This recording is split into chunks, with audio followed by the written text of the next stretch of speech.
Kayo pa ang mga aktor. Puro kayo tarantado dyan sa loob. Senado. Wala kayong puso para sa mga pinatay. Wala kayong puso para sa anak ko. Sa mga nanay na hanggang ngayon nag-iinagpis. Hindi namin alam kung saan namin kukunin ang justisya kung hindi pa kami lalapit sa international body, sa ICC. Dahil alam natin dito, sa Pilipinas, ang mga korte, ang mga justisya dito ay kanilang hawak. Itong mga kapulisan na to, gising na ba kayo? Yung PNP chief nyo, takbuhin! At ang mga tao, atuloy na takbo!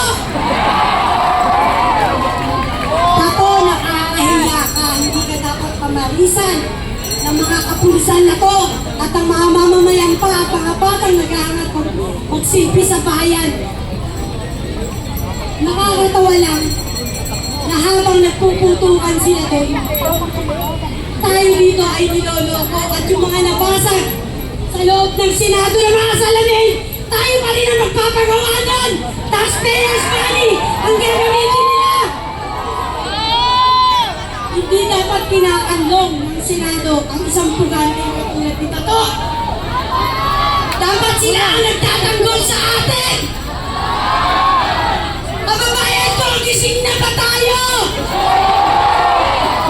Buhay pa ba tayo? Samantalang maraming namatay sa ngalan ng war on drugs ng berdugong si Duterte. Kaya mula ngayon at sa mga susunod pang paglakad natin, ipagdiinan natin na makamit natin ang hustisya sa katakot-takot na issue na gumagahasa sa bayan natin. Blood control, ano nangyari? Wala pa rin nakukonvict, wala pa rin napapanagot. Isama na natin yung mga iska na pinatay sa Negros 19. Mga kabataang naghahangad lamang ng pagbabago sa ating lipunan.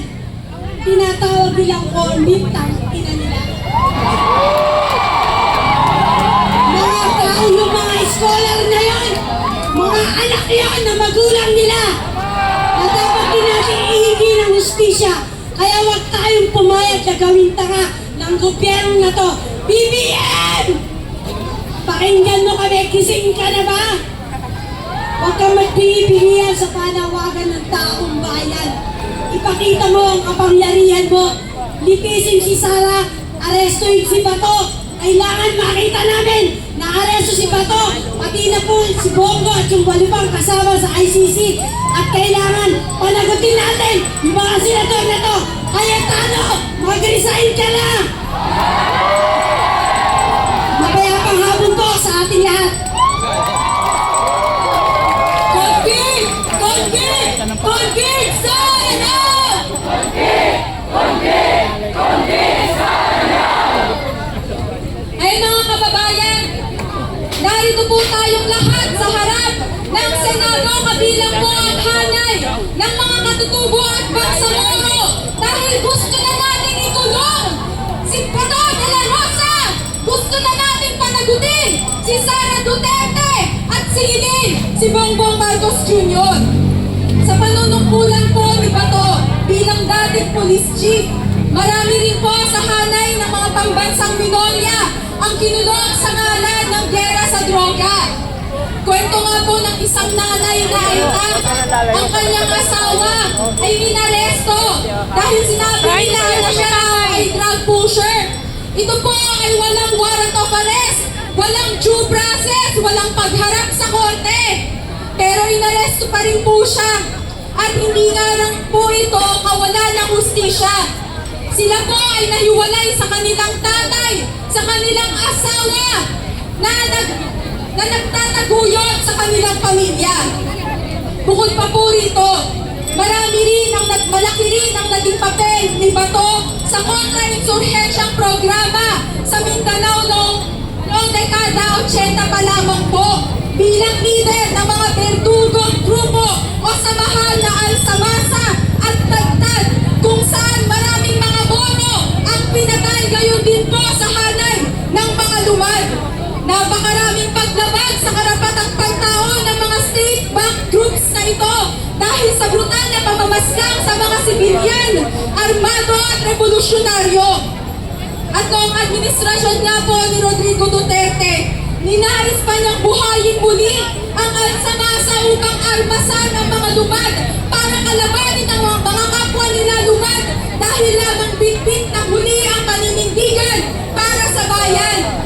Habang ito naman si Sara Duterte, pagkatapos niyang ipasara ang 11 lumad schools, lustayin ang 560 million peso budget ng DepEd at Office of the Vice President at ang 6.7 billion peso na hindi mapaliwanag na halaga at malinaw na ill-gotten wealth na ginastos nilang mag-asawa, ang kapal pa ng mukha niya na isipin na balangin na tumakbo bilang presidente sa 2028 national elections. At sa lahat nga po ng ito, nasaan si Bongbong? Nasaan siya nung nagkaroon ng putukan sa loob ng Senado dahil pinoprotektahan ng mga senador si Bato? Nasaan siya ngayong pinapanagot natin si Sara? Nasaan siya sa panahon na may krisis pang ekonomiya at naghihirap na ang mamamayang Pilipino? Tila nagbibingi-bingihan sa sigaw ng taong bayan. Pero ano nga ba naman kasi maaasahan natin sa kanya? Kay Marcos, bilang presidente, siya ang may pinakamalaking pork barrel. Siya rin ang nagbigay ng confidential fund kay Sara. Kahit na wala naman ito sa budget item niya bilang vice-presidente.